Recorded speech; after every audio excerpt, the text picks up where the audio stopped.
Hello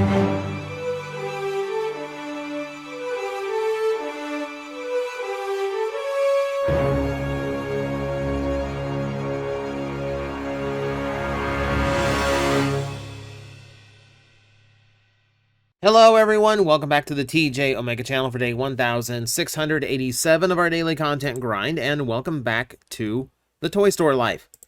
Today, yeah, the title doesn't fool you. That is not clickbait. That actually happened, and that is what we are going to discuss today. So, it is actually extremely rare, but yes, every now and then we get straight up donations to this shop. Usually it's just a few things, you know, like a collection we were already buying, like someone just had something else to go along with it, and they decided, well, I don't want to be bothered dealing with these two, so you can just have them. And then, okay, that comes along for the ride, but it kind of worked into what we were already purchasing.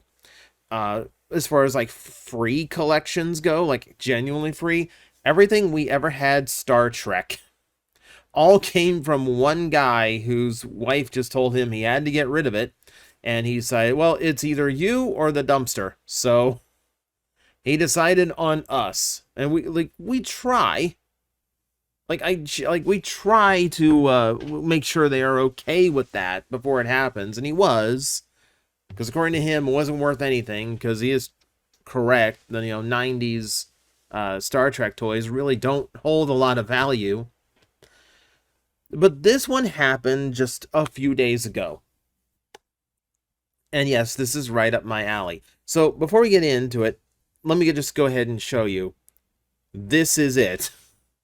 This is the haul. Now, for context here, this was a collection that was brought into the store a few months ago. At the time, all of our purchasing power was going into Pokemon because the demand is insane, and what resellable product there is incredibly scarce. So we're basically like paying whatever we can just to get a hold of what we've got in stock now just to meet demand. And we're pretty much still in that state. We're not really buying a ton because it all has to go into the main thing. So that was true at the time, is true now, but the owner of the collection came back, and I'm sorry I didn't catch your name. I know you watch the channel from time to time. I'm sorry I didn't catch your name. Deeply apologize. Also, I'm gonna recommend, I'm leaving, it's better to just leave this whole thing anonymous just in case he doesn't want people knowing that he had all these and just kind of gave them to the store. So in that case, I'm not naming you, don't out yourself, and everything will be cool. Okay. But no, this is such a cool thing to do, and this is such a generous thing to do. And again, I asked, are you sure? And according to him, it was us or Goodwill, because he's moving, and this is not worth the trouble. So, okay.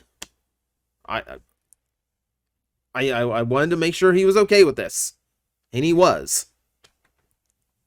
But he wanted to make sure it went into better homes than what Goodwill will provide. And you know what that would mean. If this was a Goodwill, most of these things would be like $3 or $5. They would go to just little kids who would absolutely destroy them, and then they just get thrown away.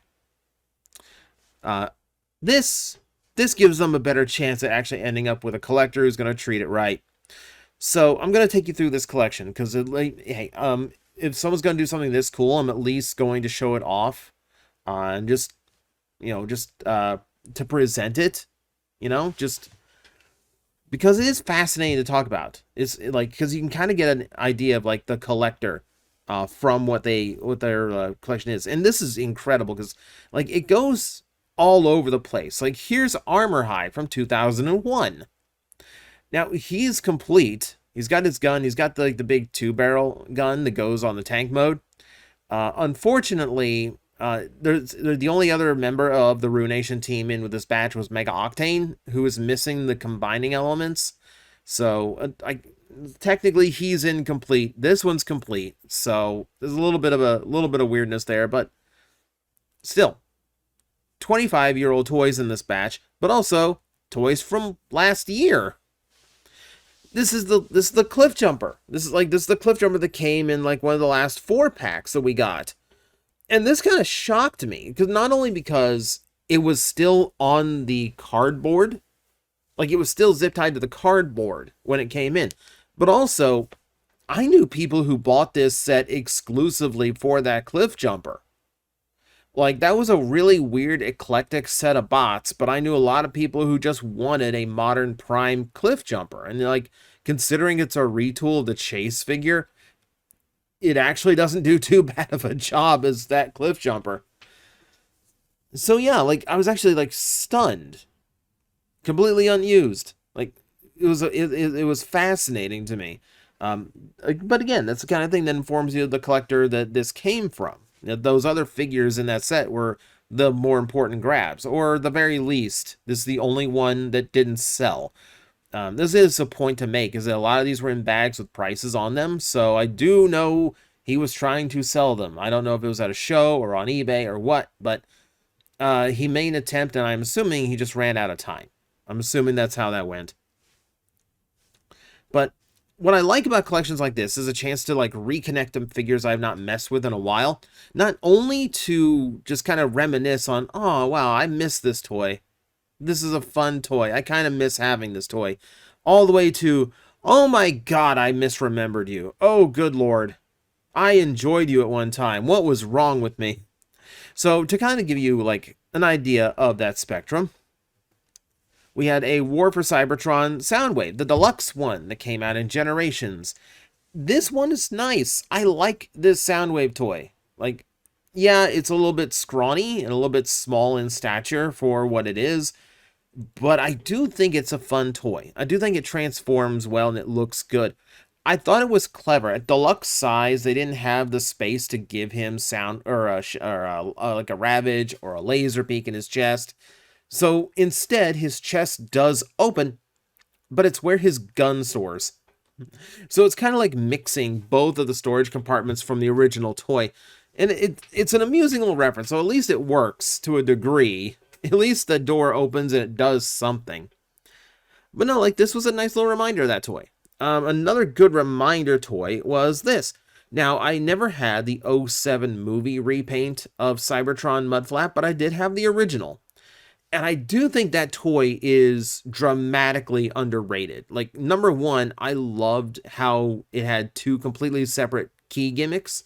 You know, with a flip-out missile on one, a big melee blade on the other. And I do mean big, like possibly the largest, like, mounted weapon on a Transformer I've ever seen. Because it's a fully extended crane arm that then flips out a blade on top of that.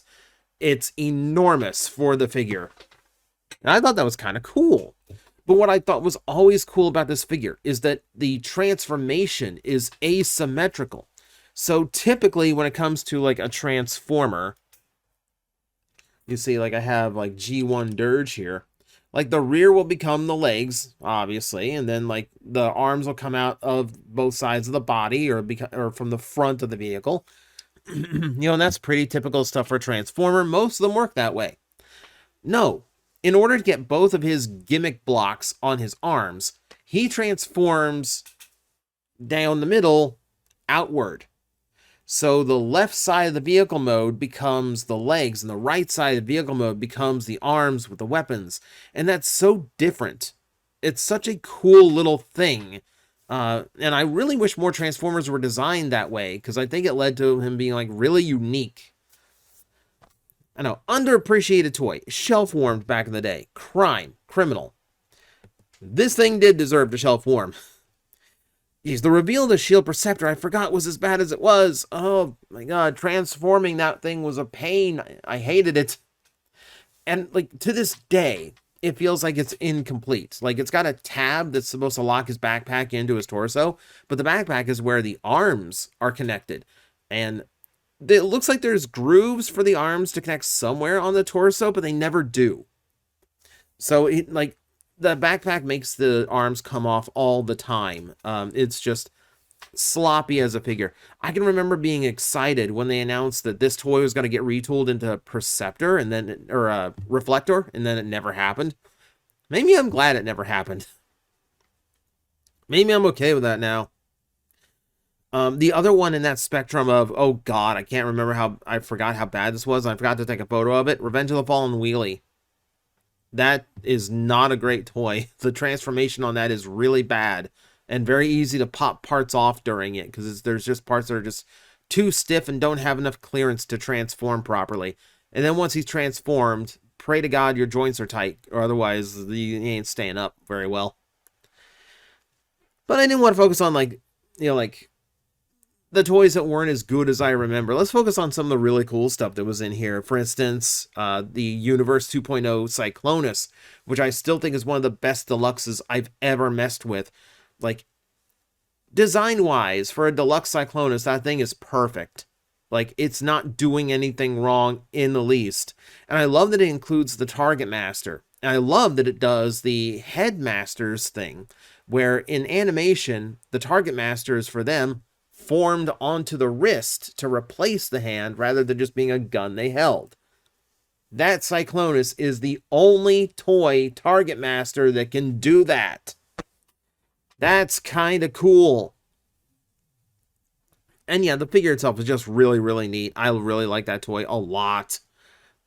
I can't remember if I still have the purple one. I think I still have the Battle in Space version somewhere in the bins. But yeah, really, really nice to reconnect to that. 07 Bone Crusher. I don't know what it is, but Bone Crusher is like the one movie design where I'm like, yeah, like any way I can get him. Like, I like that toy. I like that design. He's just such an angy boy. It's just this, like, ogre of a robot. And in like, there's something like really like endearing to him for some reason.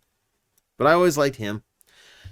Weird one to reconnect to. So, Legends Class Devastator in the G1 colors. I had the original Japanese version that I actually got at BotCon 2010. And I remember getting it, I got it from the Repro Labels booth. The guys who are now Toy Hacks. I got it from their booth, along with my Star Saber stickers, right before someone else came up from behind me and asked, do you have Star Saber stickers? And said, we just sold out. But no, this one was, again, like, this reminded me of how shocked I was that in the Revenge of the Fallen era, they could figure out how to make a combining Devastator at the Legends scale, but they couldn't figure it out at full scale. And that baffled me at the time. Now, today we got the Studio Series. We're all fine here. But, like, back then, it was so weird. It was so weird at the time. We've added a member since then, too. It's funny. This one made me scared. Most of these were in vehicle mode, so it took me, like, all of Thursday to transform them all up into robot mode. This is the one that terrified me because I really thought that plastic was going to be GPS and super fragile. To my surprise, no, Blaze Master survives transformation. The plastic seems fine. I mean, I could talk about the rest of the toys issues, but, like, at the very least, it was a nerve-wracking experience I do not wish to repeat. But, yeah, like, he made it. He made it, at the very least. This one is so weird to experience right now. I had the Megatron version of Combiner War Megatron. I had the G1 version. I did not have the Armada version. Because the toy already looks super weird with how, like, with how the shoulder joints are connected to the middle of the chest rather than the top. So it felt like everything posed with the arms was weirdly angled. No, this is even weirder, especially now having a modern Armada Megatron. It's super weird to go back and look at this attempt. I mean, it's like they stretched him out. You know, it's like they took him and like compressed his image like horizontally, but not vertically. He looks like they tried to make a real toy out of his build-to-rule figure. It's a super weird piece to go back to. But kind of fascinating, because we're in this era of, like, you know, we can just kind of make them whatever we want, and they don't have to be perfect matches. You know, the word homage. comes to mind. We used to do that word a lot. Homage was a word in Transformer redos a lot. Because they were toys that just like, they're meant to look like the original, but not meant to like replace it or be a new version of him. It's kind of in that vein. Okay, I'm going to take you through the Optimus Primes now, in no particular order. But we're going to start with another one I liked reconnecting to, which was the Laser Optimus Prime from Reveal the Shield. This is a deluxe. And the deluxe is doing something that every sword-wielding Transformer toy needs to do, and it frustrates me every time I don't see it. They figured out with this toy that wrists that bend forward are good. And that is important, because when you have a sword-wielding character, a lot of poses will require the wrist to bend vertically. So you can point the sword, so you can clash the sword properly. You know, it's supposed to have full body, like, it doesn't reach full, like, extension when the wrist is stuck at a 90-degree angle. So the sword never looks like it's going the way it's supposed to. So yeah, this is one of the rare times I got it right. And for the life of me, I don't know why that didn't become like a normal thing for your swordsman Transformers. I don't know, it just seemed like short-sighted. But why did we get it right once? Battle Core Optimus Prime from Combiner Wars. I wanted this toy for a hot minute because I had that idea of sticking 4 Rooks onto him at the same time and just making this massive hulk of a paladin-colored Optimus Prime, just white with blue and gold trims, just this being this like absolute terror of an Autobot. I saw photos of someone doing it, and it looked like the coolest thing. And then this dropped into my life. Like, I avoided it because for a while, the Battle Core Optimus Prime was crazy expensive on the aftermarket. He dropped in price, though, so I actually went back to see if Combiner Wars stuff in general had dropped in price. Maybe it was a little bit more viable to actually do this now that I had one piece sitting here in front of me.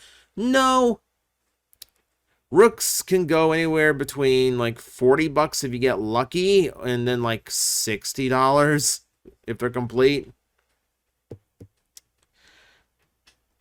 I would need to buy 3 Rooks at that price just to do this stupid all-white Optimus Prime. I can't do that. I can't justify that. There's no way I can justify that.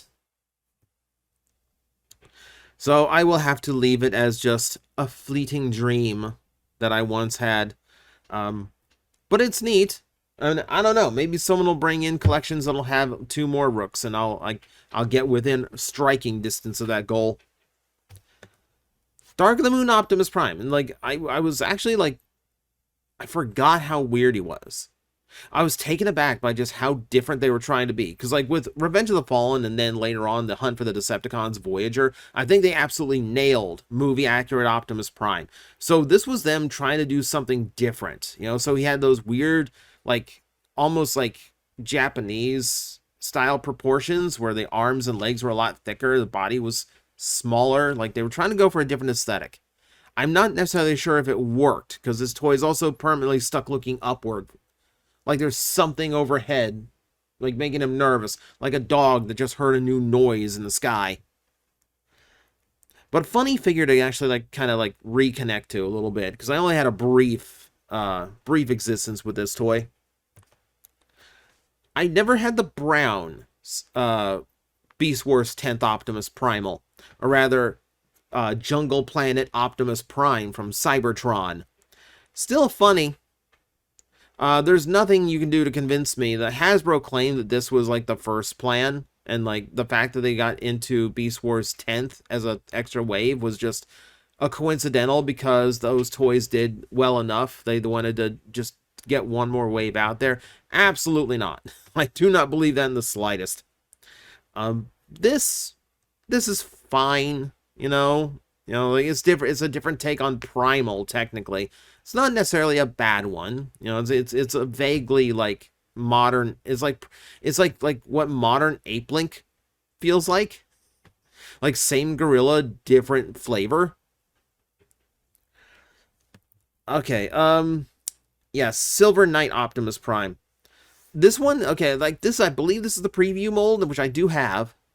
I actually had a fan generously give that to me. Oh, and there's Wheelie's eyes sticking up. Actually surprised that I don't think I remember seeing one of these in person, because this actually looks really, really cool in person. And the chrome is lasting. Color me surprised. The chrome is actually in good shape on it. But as far as Optimus Primes go, you probably saw the elephant in the room, so let's discuss that. So yeah, Dark of the Moon Ultimate Optimus Prime is in there too. And I still think this is one of the coolest things they ever did with one of Prime's trailers, like the Seraphim level wings coming off the back, the massive boots and gloves, the upgrades to the torso. This thing is like chest and helmet armor short of being like absolutely perfect as far as like a armored up Optimus Prime for me. And I'm aware that they didn't do that because he has a big helmet thing attached to his cannon, and the cannon sits across the chest, so they wanted that to be open and clear. It's a really, really cool toy. Really, really cool toy. Unfortunately, this one's broken. One of the handles for the big gun toy broke. Even with it was pinned in the middle to support it, and it still broke. The pin was like bent 45 degrees. It was that busted because it's so tight. The connection points for it are so tight in the trailer mode. Like, yeah, it doesn't surprise me that it busted. But that also means he can't really hold the cannon. There's one peg handle left, but that one actually does show signs of stress marks at the base. So I don't really want to risk it. I think I'm just better off leaving that to the side and just enjoying the look of an armored up Prime that has like a full trailer mode. I don't know. I haven't figured out what to do with that one yet. It's kind of it's on one hand, the Prime itself and the super mode are perfectly fine. On the other hand, that accessory is an enormous piece. So to have no handle is kind of a big deal. Okay. So that's the collection that is in the shop right now. It's like 50 odd pieces, depending on how you break down the smaller figures. But you'll notice there's one here that I didn't talk about, because frankly, that one came home with me, and that was this guy. Of course, Cybertron Starscream came home with me. I sold off my Supreme Starscream a long time ago because, frankly, I was out of room. I didn't want gigantic figures like that at the time, and in my head at the time I had the Galaxy Force version, so I didn't really feel a need to own the larger one. And I might come to that conclusion again, but for now I'm reminded of how much I really, really love this design, and I've been missing having the giant one. I've eyeballed them more than once at like collector shops that I come across in my trips. Usually when I spot them, they are missing like the wing sections, the tail fins, the very least the cyber keys. This guy's complete right down to the missile. Like, genuinely shocked this guy is in such good shape. So remember, one of the things about this, the reason it ended up here instead of Goodwill, was because he wanted them to have good homes. Well, you're not going to find a better home for a Cybertron Starscream than me. So that is going to enjoy a very coveted place in my shelves soon. And that is the story of one of the biggest, most generous donations that we have ever gotten. So I am still finding a good place for these in the store. I have to rearrange cabinets just to make space for them, but I know the collectors generally around here. Some of these will end up with kids, no doubt, but they'll be older, more respectful kids with parents that actually acknowledge the value behind these. But most of them will end up in collectors' hands, and I have, obviously, because I'm here, I do have my Transformer regulars who are going to really enjoy going through these, and I'm sure a lot of them are going to find some good homes. So that's what my work week has felt like. It has been a lot of rearranging, a lot of researching, and a lot of transforming toys I've not messed with in a decade plus. It's been a good trip down memory lane, but it leads to a lot of work and a lot of rearranging the store that is very, very annoying. But you know what? That's the toy store life. Hello everyone, I am Astral Agent Magnetar, a tokusatsu VTuber, and I am streaming 4 times a week over on Twitch, Monday, Tuesday, and Wednesday afternoons, and a special late night one on late Friday/early Saturday. So come watch, come hang out, and let's make an impact together.